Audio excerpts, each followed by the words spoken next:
আপনাদের গত ক্লাসে যে ক্লাসটা হয়েছিল হরমোনের উপরে, সেই হরমোনের ক্লাসটা কিছু প্রশ্ন বাকি ছিল, আমি সেই আনসারটা করতে পারি নাই বা সময়ের জন্য পারি নাই। এবং সেই ক্লাসে আমরা পূর্ণাঙ্গভাবে একটা হরমোনাল যে ধারণা স্টুডেন্টদের ভিতরে বা আমরা মানুষদের ভিতরে থাকবে, সেটা আমাদের ছিল না বা সময়ের জন্য পারি না। আজকে আমি ক্লিয়ার করছি অতি সংক্ষেপে। তো সর্বপ্রথম আমরা যদি দেখি হরমোন, এই যে হরমোন, এই হরমোন জিনিসটা কি? আমার সময়ের স্বল্পতার কারণে, যেহেতু সময় শর্ট, আমি মৌখিকভাবে বলে দিচ্ছি আপনাদের, আপনারা শুনেন। হরমোন যদি আমরা আলোচনায় আনতে চাই, হরমোন সম্পর্কে আমরা আলোচনা করতে চাই, তাহলে বুঝতে হবে হরমোন জিনিসটা কি। হরমোন হলো জৈব রাসায়নিক পদার্থ। কি? জৈব রাসায়নিক পদার্থ। জৈব রাসায়নিক পদার্থ। এই যে জৈব রাসায়নিক পদার্থ, এটা কোথায় উৎপাদিত হয়? মানব দেহে উৎপাদিত হয় জৈব রাসায়নিক পদার্থ। এটা বাংলা অর্থ কি? রস। বাংলা কি? রস। দেখেন, অবাক করা তথ্য, আমরা যারা মানুষ, আমরা কিভাবে চলি, আমার জীবনটা কিভাবে চলে, এবং এই যে কেউ কেউ 100-150 বছর পর্যন্ত বাঁচে, কিভাবে বাঁচে, কোথা থেকে সেটা পায়। এবং আমরা এই যে বিভিন্ন উদ্ভিদ খাই, শাকসবজি খাই, খাই না? শাকসবজি, ফলমূল, অনেক কিছুই তো আমরা খাই। এগুলো থেকে যে আমরা ভিটামিন পাই বা বেঁচে থাকি বা খাদ্যপ্রাণ পাই, এগুলোর যে আমরা যারা পড়াশোনা সায়েন্স নিয়ে করে তারা হয়তো প্রমাণ, বাকিরা অনেকেই মনে করে যেটা আমরা ক্ষুধা মেটানোর চাহিদায় খাই। আসলে ঠিক তা নয়। খেয়াল করেন, এই হরমোন, হরমোনটা কি শুধু মানুষের শরীরে আছে? না। জীব, উদ্ভিদ এবং ছত্রাক, জীব, উদ্ভিদ, ছত্রাক, এদের সকলের ভিতরে কি আছে? এই হরমোন আছে। আর এই হরমোনটা মানুষের শরীরের চালিকা শক্তি। হরমোনটা কি? চালিকা শক্তি। শরীরের চালিকা শক্তি, শরীরটাকে চালনায় মানে এটা পরিচালিত করে। এই যে একটু আগে আমরা যে পড়াটা করলাম যে হেভি হরমোন ডোপামিন, মানে আমরা যখন হেভি ফিল করি তখন আমাদের ডোপামিন আমাদের সিক্রেশন হয়। আর স্ট্রেস, আমরা যখন একটু মেন্টালি স্ট্রেসে থাকি, কষ্টে থাকি, খারাপ থাকি, তখন আমাদের দেহ থেকে যে হরমোনটা নির্গত হয় তার নাম কি? কর্টিসল। কি না? কর্টিসল। যখন আমাদের খুব ভালো ফিল হয়, লাভ হরমোন, আমরা যখন বাবা মা, ভাই বোন, ছোট বাচ্চা বা বড়দের বা ছেলে মেয়েদের অনেক সময় একটা ভালোবাসা ফিল হয়, এই সময় কি হয়? অক্সিটোসিন নিঃসৃত হয়, বডি থেকে নির্গত হয়। দেখেন, মানে যদি বডি সারাদিন স্ট্রেসে থাকে তাহলে এক ধরনের উপাদান তৈরি হবে, ঠিক আছে? আবার যদি মনে করেন যে মাঝে মধ্যে একটু ভালো থাকে, একটু ভালোবাসা ফিল হয়, তখন কি হবে? অক্সিটোসিন নিঃসৃত হবে। এরপরে স্লিপ হরমোন, আমাদের ঘুম দরকার আছে না? যদি না ঘুমাই তাহলে বডির যে সেলগুলো অ্যাক্টিভ থাকবে না, এটাকে রিফ্রেশ করার জন্য যেমন যে আমরা বিভিন্ন ডিভাইস আছে না, চার্জ করি, বডিটা চার্জ করতে হলে তার নির্দিষ্ট মাত্রায় ঘুম দরকার।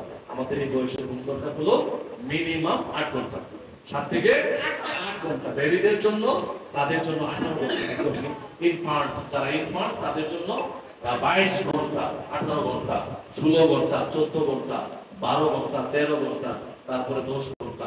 এখন আমাদের যে বয়স মিনিমাম 8 ঘন্টা, আমাদের সুস্থ থাকার জন্য 7 থেকে 8 ঘন্টা খুব জরুরি। তাও এরপর আসে হাঙ্গার হরমোন। অনেক মা অভিযোগ করে আমার বাচ্চা খায় না, আমার ছেলে খায় না।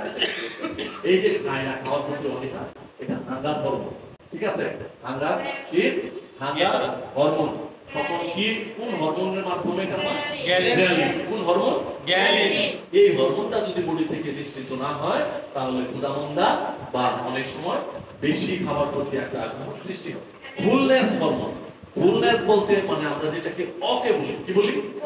ওকে বলি। মানে তাহলে মানুষের কি হবে না? কখনোই আশা পূরণ হবে না। আর যখন মানে এই ফুলনেস হরমোনটা হবে, তখন সে বুঝবে ইটস ওকে, আমার হয়েছে, ঠিক কি না?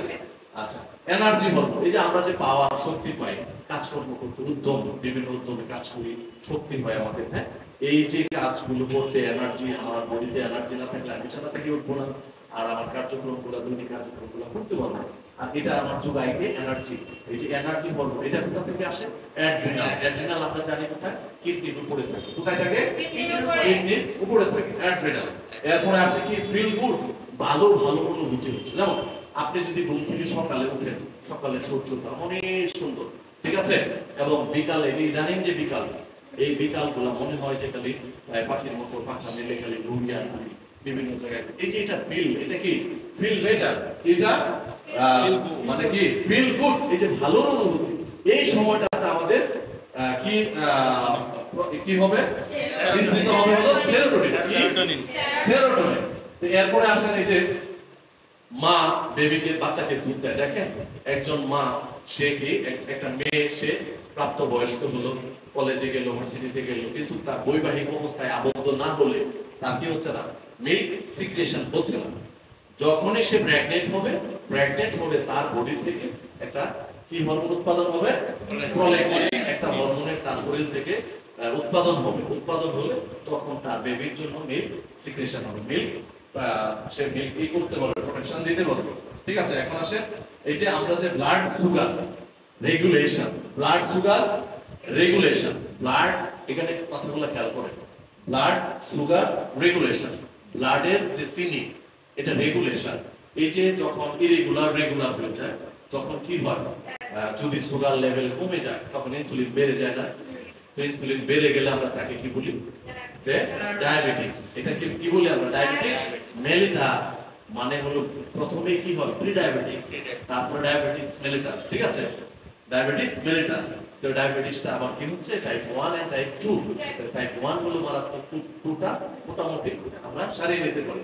এখানে যে আলোচনা করলাম এটা হলো হরমোন নিঃসৃত বা নিঃসরণ হওয়ার যে অপশনগুলো বা নামগুলো, কোন কোন হরমোন কি কি নামে আমরা পাই, এটা দেখলাম। এখন এই যে হরমোনটা আমরা দেখলাম, মেইন পয়েন্ট হলো আপনাদের জন্য জানা প্রয়োজন, মেইন পয়েন্টটা হলো আমাদের এই যে হরমোন বডি থেকে নিঃসরিত হয়, তাহলে এটা কোথা থেকে হয়, এটা হলো এন্ডোক্রাইন গ্ল্যান্ড, এন্ডোক্রাইন গ্রন্থি। কি বলেন, আপনারা তো জানেন এটা কি, এটা এন্ডোক্রাইন গ্ল্যান্ড। এন্ডোক্রাইন গ্ল্যান্ড থেকে আমাদের কি হয়, হরমোন।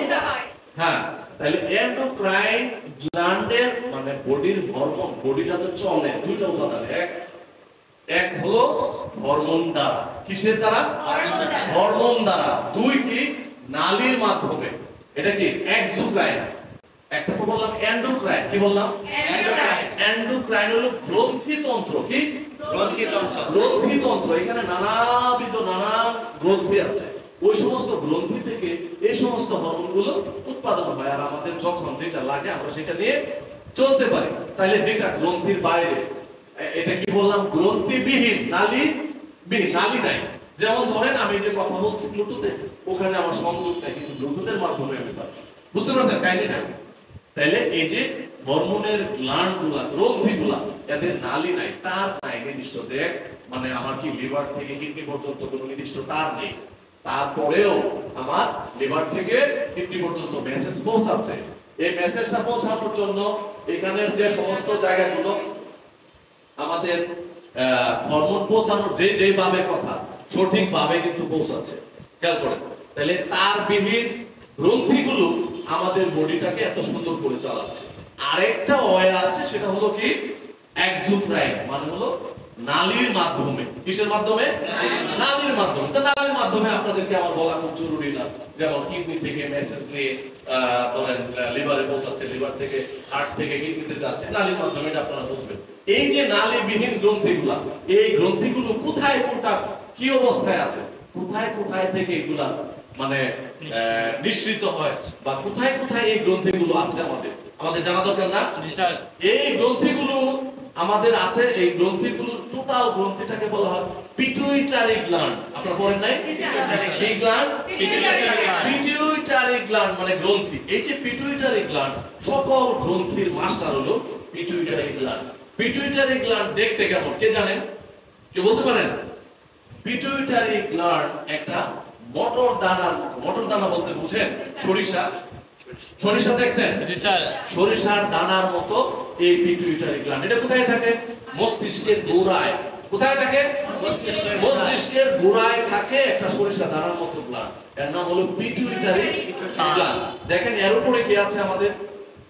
পিটুইটারি গ্ল্যান্ডের উপরে আছে হলো উপরে একেবারেই যে পিটুইটারি গ্ল্যান্ডের উপরে আছে, এটা হলো পাইনাল। কি?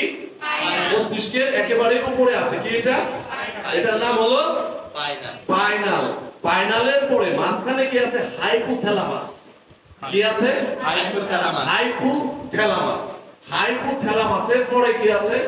Pituitary gland. এই যে এটার ভিতরে প্রথমে উপরে থাকবে কি বললাম আমরা? পাইনাল। কি বললাম? পাইনাল। পাইনাল। দেখেন উপরে ব্রেনের এখানে সর্বপ্রথম হলো কি পাইনাল। পাইনাল, ঠিক আছে? পাইনালের পরে কি? হাইপোথ্যালামাস। বলেন কি? হাইপোথ্যালামাস। হাইপোথ্যালামাস। তার গোড়ায় কি? Pituitary gland. Very good. তার গোড়ায় কি? Pituitary gland. এই যে পিটুইটারি গ্ল্যান্ড হলো সকল গ্ল্যান্ডের মাস্টার। সে সকল গ্ল্যান্ডকে মানে গ্রন্থিগুলোকে নিয়ন্ত্রণ করে। দেখেন হলো মানে মধ্যভাগ। মধ্যভাগকে কি বলা হয়? Intermediate loop. Intermediate loop. এবং পশ্চাদংশ। পশ্চাদংশ মানে হলো কি? পশ্চাদংশ হলো পোস্টেরিয়র। মেডিকেলের ভাষায় কি বলা হয় পিছনের অংশটাকে? পোস্টেরিয়র। পশ্চাদংশ মানে হলো পোস্টেরিয়র। কি? পোস্টেরিয়র। এই যে তিনটা লুপের ফ্রন্ট সাইডের লুপটা কি বললাম? পোস্টেরিয়র। এই যে পোস্টেরিয়র লুপ, এই লুপ সব কিছু দেখে শুনে সব সময় থিংকিং এ ভালো থিংকিং এ নিয়ে যাচ্ছে। আর যেটা মধ্য আর পিছনে যে অংশটা, এটা তো বললাম তিনটা লুপ সম্পর্কে আমাদের থাকে। পিটুইটারি গ্ল্যান্ডের তিনটা লুপ সম্পর্কে আমাদের মোটামুটি কি থাকলো? জানা থাকলো। আচ্ছা, পিটুইটারি গ্ল্যান্ডের পরে যদি আমরা দেখি, এটা আমরা বুঝি কি? প্যারাথাইরয়েড। কোথায়? প্যারাথাইরয়েড। প্যারাথাইরয়েড আমাদের এই যে কণ্ঠস্বর, কথা বলা, সাউন্ড, স্বর ইত্যাদি, আজান দিলে অনেক সুন্দর স্বর আসে, গানের স্বর আসে, এই স্বরগুলো এখান থেকে থাইরয়েডে নিঃসরণ করে দেয়। বিভিন্ন হরমোনগুলো এখান থেকে নিঃসরণ করে দেয়। এরপরে কি? থাইরয়েডের পরে যদি আমরা দেখি আরেকটা কি? থাইমাস। আরেকটা হরমোন আছে থাইমাসটা কোথায়? বুকের মাঝখানে। কোথায়? স্টারনাম। এটা স্টারনামে থাকে। কোথায়? স্টারনাম, বুকের এখানে। এটার নাম কি? থাইমাস। বলেন কি এটা? Thymus THYMUS। থাইমাস লিখতে বলেন। থাইমাসের পরে আমরা কি দেখব? লিভার। কি দেখব? লিভার। বলেন কি? লিভারের পরে আছে কি? প্যানক্রিয়াস। লিভারের পরে কি? প্যানক্রিয়াসের পরে কি? অ্যাড্রিনাল। কি? অ্যাড্রিনাল মানে হলো কিডনির উপরে থাকে। অ্যাড্রিনাল কি থাকবে? অ্যাড্রিনাল কিডনির উপরে, ঠিক আছে? তারপরে কি? কিডনি নিজেও কিন্তু এখান থেকে রস ছাড়ে, ঠিক আছে? সে নিজেও এখান থেকে রস তৈরি করে বা ছাড়ে, হ্যাঁ, ওই ইউরিনেশনের। তো কিডনির পরে কি? কিডনির পরে আমরা যদি দেখি ফিমেল পেশেন্ট হলে তার ওভারি। কি? ওভারির সাথে আরেকটা বিষয় রিলেটেড, সেটা হলো প্লাসেন্টা। এখন বলেন প্লাসেন্টা কি, ওভারি কি? ওভারি হলো ইউটেরাস এর ভিতরে মানে ফ্যালোপিয়ান টিউবের ওভাম যেখানে উৎপাদন হয় তার নাম ওভারি। ওভাম যার উৎপাদন হয়, তার যদি কনসেপশন হয় বা সে যদি বাচ্চা কনসেপ্ট করে, তাহলে যখন কনসেপ্ট হবে দেন তখন হবে কি? তার ভিতর থেকে প্লাসেন্টা তৈরি হবে, তাই কিনা? ওই প্লাসেন্টা যেন বাচ্চাকে সুন্দরভাবে ঢেকে রাখতে পারে, প্রোটেকশন দিতে পারে, সেই জন্য সেটা কি? ওই প্লাসেন্টাটাও ওইখান থেকে যে হরমোন নিঃসরিত হয়, তার মানে ইউটেরাসের একটা অংশ হলো প্লাসেন্টা, আরেকটা হলো ওভারি, ঠিক আছে? প্লাসেন্টা এন্ড ওভারি, এই দুইটা বিষয় মিলেই হলো ওই যে গ্রোথ, মানে বাচ্চাটা গ্রোথ হয়। তারপরে কি? যদি মেল পেশেন্ট হয় সেই ক্ষেত্রে টেস্টিস। এই যে 13টা হরমোন, এই 13টা কি? গ্ল্যান্ড। এই 13টা গ্ল্যান্ড মানে গ্রন্থি। এই 13টা গ্রন্থি থেকে হরমোনগুলো, আরো অনেক হরমোন আছে, আরো অনেক জায়গা আছে, সেগুলো আপনারা না হয় পড়েছি। কিন্তু মূলত এই যে 13টা হরমোন গ্রন্থি আছে, এই গ্রন্থি থেকে মানে যার যেটা উৎপাদন করার কথা সে সঠিকভাবে সেটা উৎপাদন যদি করে, তাহলে আমার বডি সঠিকভাবে চলবে। আর যদি কেউ একটু আলসি করে, হেলা করে, বা কারো একটার একটু সমস্যা হয়, একটার সাথে আরেকটা কানেক্টিভিটি খুব গভীরের সাথে আছে, যদি কোনো একটা একটু প্রবলেম হয়ে যায়, তাহলে বাকিগুলো তার ওই যে একই সাথে সাহারা হয়ে যায়, বাকিগুলো কি কষ্টে পড়ে যায়, চলে পড়ে যায়, ঠিক আছে?